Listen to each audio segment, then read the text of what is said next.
सब उतार दो, कोई अजान की आवाज नहीं। सदियों से जो अजान की आवाजें गूंज रही थी, आज पता नहीं पागलों के दिमाग में कौन सी चीज सवार है, कौन सा शैतान सवार है। ये सिर्फ और सिर्फ इसलिए नहीं है कि अभी अभी के बने हुए शैतान हैं, शैतान तो पुराने हैं, लेकिन इम्तिहान की घड़ी तुम्हारी है। वक्त अभी हमारे इम्तिहान का आ चुका है। ये जो पूरी दुनिया के हालात आप देख रहे हैं, इन हालात में भी मेरे अजीजों एक बात याद रखना, बहुत सारे तूफान, बहुत सारी आंधियां आएंगी। अगर तुम ईमान की हिफाजत के साथ इस दुनिया से गए तो अमन में हो, वरना अल्लाह के नबी सल्लल्लाहु अलैहि वसल्लम ने इसी जमाने के लिए फरमाया था, वो जमाना आएगा मेरी उम्मत पर कि सुबह मोमिन होंगे, शाम में काफिर हो जाएंगे। शाम में मोमिन सोएंगे, सुबह काफिर उठेंगे। वो उस जमाने में हम आ चुके हैं जहां ईमान का सौदा होने लग गया है। लोग तो आज, मुझे पता है मैं हर चीज पर बात करूं तो बहुत लंबी बात चली जाएगी। हमारी कौम में सबसे ज्यादा वो गद्दार लोग मौजूद हैं जो चंद टकों के लिए, जो चंद पैसों के लिए मुखबिरी किया करते हैं और ईमान बेचते हैं। इनको क्या हासिल होता है?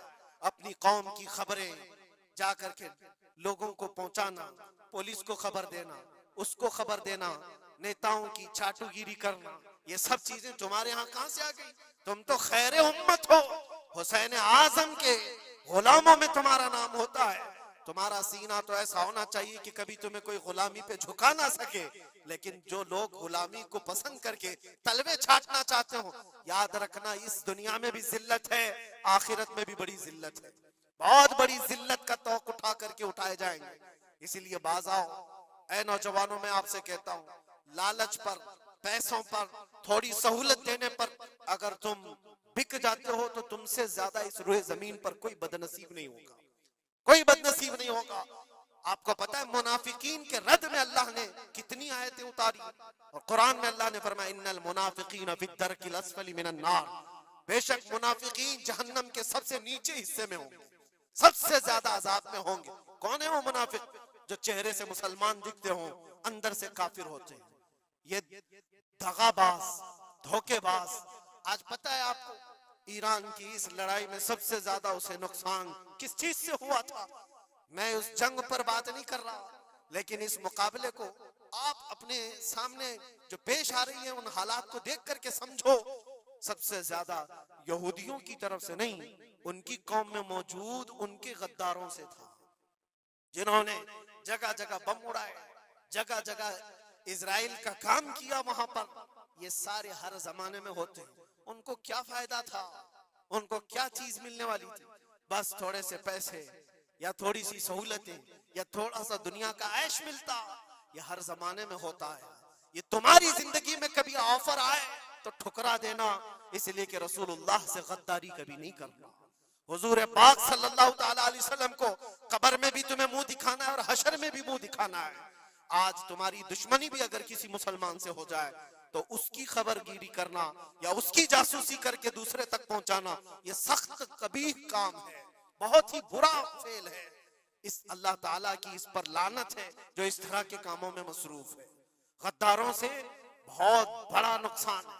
आज इस्तिकामत की बात मैं कर रहा हूँ, ऐसे हालात भी तुम्हारे साथ आएंगे, तुम्हारे अपने टूट जाएंगे, बिखर जाएंगे, लोग छोड़ करके गद्दारी करें। आपको मैं बताऊं, मैं कैद के हालत में था, 22 दिन तक मुझे इधर से उधर घुमाया जा रहा था इन्वेस्टिगेशन के नाम पर। ऐसा लग रहा था कि ये बहुत बड़ा कोई आतंकवादी पकड़ करके लाए, पूरा जुलूस लेकर के घूम रहे। अरे दो जुमले क्या बोले जिसकी बुनियाद पर इतने सारे तुमने घुमा दिए सारी चीजें। मैं कभी बोलता नहीं इस चीज पर, आज मैं आपको बता रहा हूँ। मेरे सामने बैठा हुआ ऑफिसर जो इन्वेस्टिगेशन कर रहा हो, उसे तो 5 चीजें मालूम थी, वो ये चीजें पूछ रहा है, लेकिन सामने मुझे खुद उसने बताया। थोड़ी देर के बाद मैसेज आता है, फिर मैसेज आता है, फिर मैसेज आता है, और वो हंस रहा है और कह रहा है मुफ्ती साहब ये देखो आपके फला हजरत ने मैसेज दिया, आपकी इस तकरीर की क्लिप को भेजिए, ये भी पूछो उनसे, ये भी पूछो उनसे। मुझे सब पता है, मैं कभी इस चीज को इजहार में नहीं लाऊंगा, लेकिन इसका इंसाफ अल्लाह की बारगाह में होगा, अल्लाह की बारगाह में फैसला होगा। और जब रसूलुल्लाह के दरबार में हम खड़े होंगे तो देखना हम किसके साथ होंगे और तुम किसके साथ खड़े रहोगे। देखना इस बात को।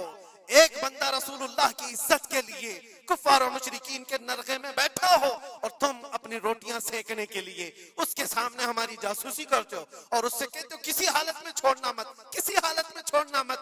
और वो लोग जानते हैं और वो कहते हैं आप घबराओ मत, हम तो अपना प्रोसेस करेंगे। और ऐसे लोग हमारे पास बहुत सारे हैं जो भेजते रहते हैं, हम तो अपना काम ही करेंगे। लेकिन मेरे अजीजों, वो काम अपना कर रहे होंगे लेकिन दिल पर छुरियां चलती हैं। ये कौन से लोग हैं? किस नबी का कलमा पढ़े हुए लोग हैं? तुम्हारे लिए रसूलुल्लाह की नामूस भी कोई माने नहीं रखती, हुजूर पाक की इज्जत भी कोई माने नहीं रखती। इस चीज से आज पूरी कौम परेशान है। बड़ी बड़ी जंगें इसीलिए हारी जाती हैं जब कौम के अंदर मुनाफिकीन मौजूद होते हैं। आज इस चीज के अपने दिल को भी पाक रखो। हमने तारीख देखी है, टीपू सुल्तान यूं ही नहीं मरे थे। टीपू सुल्तान को अंग्रेजों के हाथ में देने वाला भी गद्दार मौजूद था, मुसलमान था। ये सारी गद्दारियां आज जो आई, कितने तो ऐसे हैं पहले ही से जाकर के कहते मस्जिद में ये हो रहा है, मस्जिद में ये हो रहा है। याद रखना क़यामत के दिन तुम्हारे चेहरे काले होंगे, अल्लाह की बारगाह में पकड़े जाओगे। वमन अज़लमु मिम्मन मनअ मसाजिदल्लाहि अन युज़करा फ़ीहा इस्मुहु व सआ फ़ी ख़राबिहा। अल्लाह फरमाता इससे बड़ा जालिम कौन जो अल्लाह की मस्जिदों में अल्लाह का जिक्र करने से रोकता है? इससे बड़ा जालिम कौन है? और वो सब जालिम आज देखने को आ रहे हैं। बहरहाल खुलासा कलाम ये है मेरे अजीजों, हम हुसैनी ईमान रखते हैं और हुसैन की तरह अल्लाह की बारगाह में दुआ भी करते हैं कि मौला सारी कुर्बानियां हो जाएं मगर ईमान का सौदा करने की नौबत कभी ना आए। रब तबारक व तआला हमारी हिफाजत फरमाए कि हमारे जिस्म के छितड़े हो जाएं मगर मौला तेरे हबीब पाक की इज्जत और उनकी मोहब्बत बाल बराबर भी हमारे दिल में फर्क आने ना पाए, बाल बराबर भी फर्क होने ना पाए। अपनी औलाद को भी यही तालीम देकर जाओ, यही तालीम देकर जाओ। करबला सुनने का मतलब ये नहीं है माथा पीट लिया, सीना पीट लिया, रो धो करके उठ गए। रोना तो सबको आसानी से आ जाएगा, लेकिन हुसैन के उस मैसेज को अपने बच्चों में ऐसा पिला करके जाओ कि तुम्हारे दौर में भी यजीद आएंगे, तुम्हारे दौर में भी यजीदी फितने होंगे। उस वक्त मेरे बेटे चूड़ियां पहनकर घर में ना बैठना, यजीदियों का मुकाबला करने के लिए हक बात का ऐलान करना। मुझे याद है मेरी बात, मैं जिस वक्त अपने घर से दिल्ली के लिए निकल रहा था तो मेरी माँ ने यही कहा था ना वापस आओ तो कोई बात नहीं, हमें यकीन है कि अल्लाह के रास्ते पर जा रहे हैं। अल्लाह तबारक व तआला इस इस्तिकामत को हर घर में अता फरमाए। हुसैन आजम का जज्बा अल्लाह ताला हमारी औलाद में अता फरमाए। व आखिर